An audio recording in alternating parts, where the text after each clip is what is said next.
کراچی کے علاقے پہلوان گوٹ میں فائرنگ 2 افراد کی جان گئی، 3 زخمی۔ نقاب پوشوں نے دکان کے باہر بیٹھے افراد پر گولیاں چلائیں۔ پولیس نے شواہد جمع کر کے ملزمان کی تلاش شروع کر دی۔ شاہ لطیف ٹاؤن تھانے کے اندر فائرنگ سے ایک شخص جاں بحق، 2 نوجوان ایک شخص کو پکڑ کر تھانے لائے اور بتایا کہ یہ ڈکیت ہے۔ تھانے میں جھگڑے کے دوران گولی چلی جو مبینہ ڈکیت کو لگی۔ مبینہ ملزم موقع پر دم توڑ گیا، دونوں نوجوانوں کو حراست میں لے لیا۔ لیاری میں مرزا اعظم خان روڈ پر شوہر نے فائرنگ کر کے بیوی کو قتل کر دیا۔ پولیس نے ملزم کو گرفتار کر کے اسلحہ برآمد کر لیا، خاتون کی لاش اسپتال منتقل۔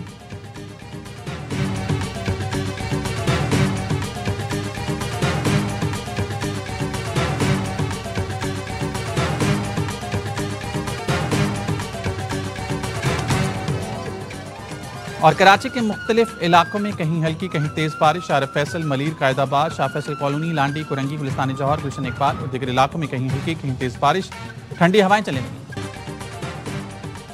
5 اگست مقبوضہ کشمیر کی تاریخ کا سیاہ ترین دن، جب مودی سرکار نے کشمیر کی خود مختاری ختم کر کے غیر قانونی تسلط قائم کیا۔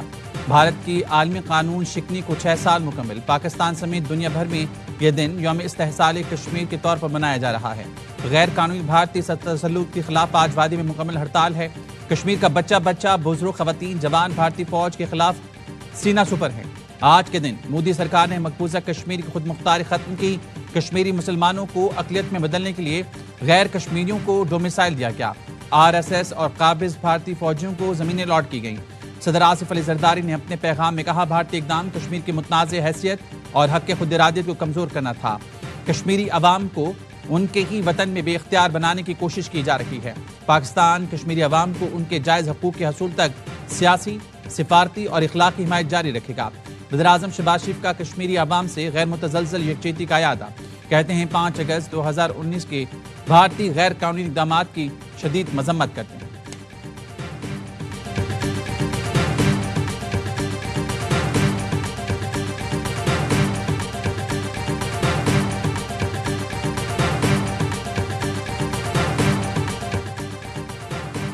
یوم استحصال کشمیر کے موقع پر field marshal Asim Munir, chairman joint chief naval اور ایئر چیفز کا کشمیریوں سے مکمل یکجہتی کا اظہار۔ ISPR کا کہنا ہے، مسلح افواج اور اس کی قیادت کشمیریوں سے مکمل یکجہتی کا اظہار کرتی ہے۔ یوم استحصال کے موقع پر پاکستانی مسلح افواج مقبوضہ کشمیر کے عوام کی جدوجہد آزادی کی بھرپور حمایت کا اعادہ کرتے ہیں۔ ترجمان پاک فوج نے کہا ہے، کشمیری عوام کا حق خود ارادیت UN قراردادوں کے مطابق تسلیم شدہ ہے۔ مقبوضہ کشمیر میں بھارتی مظالم، محاصرے اور انسانی حقوق کی خلاف ورزیاں ناقابل قبول ہیں۔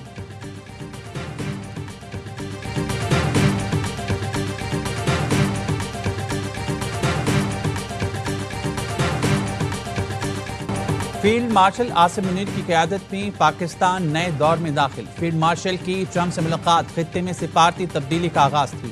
برطانوی جریدے دی اکانومسٹ کا فیلڈ مارشل کو خراج تحسین، لکھا، بھارت سے تنازع کے بعد فیلڈ مارشل عاصم منیر کی مقبولیت میں اضافہ ہوا۔ غیر ملکی دباؤ کے باوجود سپہ سالار نے بھارت کے خلاف جوابی کارروائی کی۔ ٹرمپ نے بھارت کو مردہ معیشت قرار دے کر 25% ٹیرف عائد کیا۔ پاکستان سے تجارتی معاہدے کا اعلان کرتے ہوئے صرف 19% ٹیرف لگایا۔ عالمی سفارتکار اور سرمایہ کار فیلڈ مارشل سے براہ راست رابطے میں ہیں۔ پاکستان کی نئی سفارتی حکمت عملی عالمی سطح پر فیلڈ مارشل عاصم منیر کے کردار کو نئی شناخت دے رہی ہے۔ پاکستان قدرتی آفات کے ریڈ زون میں ہے۔ وزیر اعظم شہباز شریف کا گلگت میں تقریب سے خطاب، کہا، پاکستان دنیا کے ان 10 ملکوں میں شامل ہے جہاں قدرتی آفات آتی رہیں گی۔ موسمیاتی تبدیلی سے نمٹنے کی تیاری نہیں کریں گے تو مشکلات آتی رہیں گی۔ گلگت میں وارننگ سسٹم صرف کاغذوں پر ہے، مستقبل کی تیاری نہ کی تو ہر کام بیکار جائے گا۔ وزیر اعظم نے سیلاب متاثرین میں امدادی چیک بھی تقسیم کیے۔ وزیر اعظم شہباز شریف نے دورہ گلگت میں اجلاس کی صدارت کی۔ سیلاب سے متاثرہ علاقوں کے لیے 4 ارب کی گرانٹ کا اعلان کیا۔ کہا، وزارت ماحولیات تبدیلی باہر سے فنڈ لائے، ہمارا کاربن گیس اخراج بہت کم ہے۔ عالمی کانفرنسز ہوتی ہیں، فنڈ نہیں آتا۔ گورنر اور وزیر اعلیٰ گلگت بلتستان نے وزیر اعظم سے ملاقات میں سیلاب کی تباہ کاریوں پر بریفنگ دی۔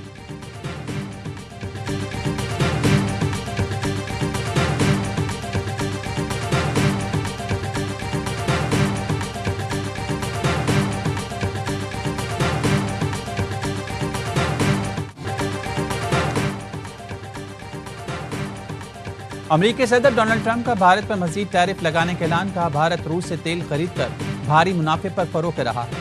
بھارت کو یوکرین میں جاری جنگ اور ہلاکتوں کی کوئی پرواہ نہیں۔ بھارت نے امریکہ سے حاصل رعایتوں کا غلط فائدہ اٹھایا۔ 3 سال میں بھارت نے روسی خام تیل ریفائن کر کے ری ایکسپورٹ کیا اور $20 ارب کما لیے۔ سستا روسی تیل خریدنے سے بھارت کو $10 ارب بچت بھی ہوئی۔ امریکہ کو بھارت کے ساتھ $62 ارب کے تجارتی خسارے کا سامنا۔ ڈونلڈ ٹرمپ بھارت پر 25% ٹیرف لگا چکے ہیں۔ White House deputy chief Stephen Miller نے کہا بھارت کا روسی تیل خریدنا ناقابل قبول ہے، یہ جنگ کی فنڈنگ ہے۔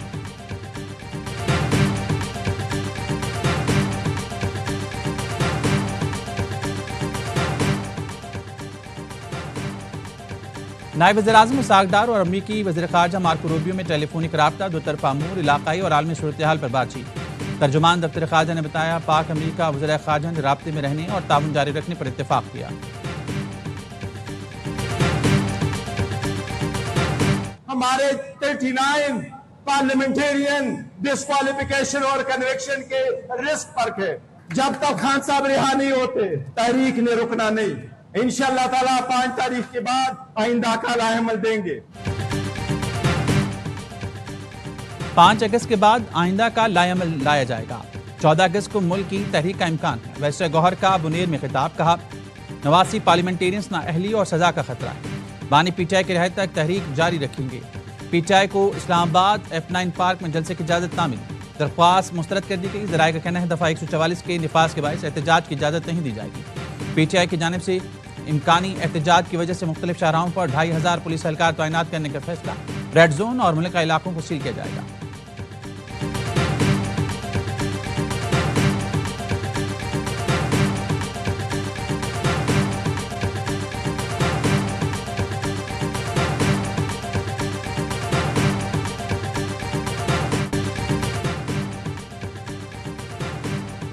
نو مئی کیا ہے تو بھگتنا پڑے گا، سزا ملی تو کون سا انصاف کا قتل ہو گیا؟ وزیر اطلاعات عطا تارڑ کا قومی اسمبلی میں احتجاج کرنے والے پی ٹی آئی اراکین کو جواب، کہا چیلنج کرنا ہے تو کورٹ کے جائیں، اسمبلی میں شور شرابہ نہ کریں۔ وزیر ریلوے حنیف عباسی نے خبردار کیا اگر کسی نے قانون ہاتھ میں لیا اور 9 مئی دہرانے کی کوشش کی تو ہرگز نہیں بخشیں گے۔ 9 مئی اور 26 نومبر کے کال دینے والے پاکستان کے بدبخت ہیں، ان کی وجہ سے ملک ترقی نہیں کر سکے گا۔ وفاقی وزیر قانون اعظم نذیر تارڑ نے کہا ہمیں اپنے دامن میں جھانکنا چاہیے، اپنی غلطیوں کا ادراک کرنا چاہیے۔ سیاستدانوں نے ایک دوسرے کے ساتھ بیٹھنا ختم کر دیا۔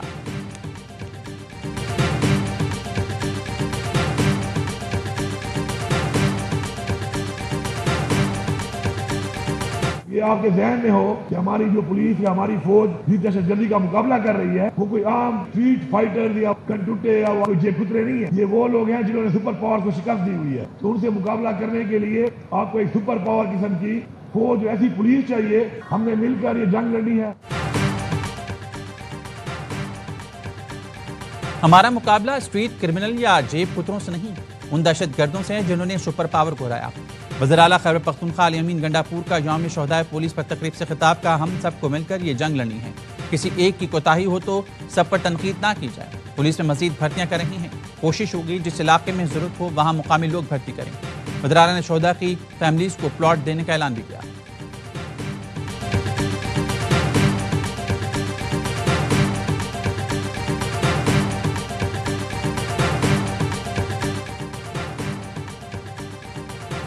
سی پیک خطے میں ترقی کا عظیم منصوبہ ہے۔ سی پیک نے پاکستان چین تعلقات کو مضبوط شراکت داری میں تبدیل کیا۔ احسن اقبال کی بیجنگ میں میڈیا سے گفتگو، کہا چینی کمپنیز پاکستان میں سرمایہ کاری کے مواقع سے بھرپور استفادہ۔ وفاقی وزیر احسن اقبال کی بیجنگ کریں گے۔ چائنا اٹامک انرجی اتھارٹی اور چینی خلائی ایجنسی کے چیئرمین سے ملاقات کی۔ جوہری توانائی خلائی تحقیق میں تعاون کو ترقیاتی اہداف سے ہم آہنگ کرنے پر تبادلہ خیال کیا گیا۔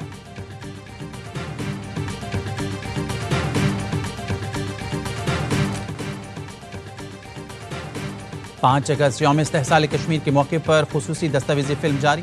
77 سال سے بھارتی بربریت کا شکار کشمیری عوام کی مظلومیت کی بھرپور عکاسی۔ بھارت نے آرٹیکل 370 کو مقبوضہ کشمیر کا آبادیاتی تناسب تبدیل کرنے کے لیے ختم کیا۔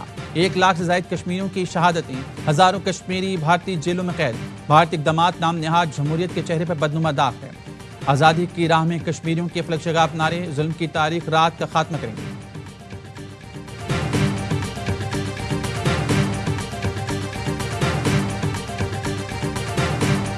اسرائیلی وزراء اور آبادگار گروہوں کا مسجد اقصی پر دھاوا قابل مذمت ہے۔ اس سے دنیا بھر کے 1 ارب مسلمانوں کو دکھ پہنچا۔ وزیر اعظم شہباز شریف کہتے ہیں اسرائیلی اشتعال انگیزیاں امن کے امکانات کو خطرے میں ڈال رہی ہیں۔ پاکستان فوری جنگ بندی اور جہاری کے خاتمے کا مطالبہ کرتا ہے۔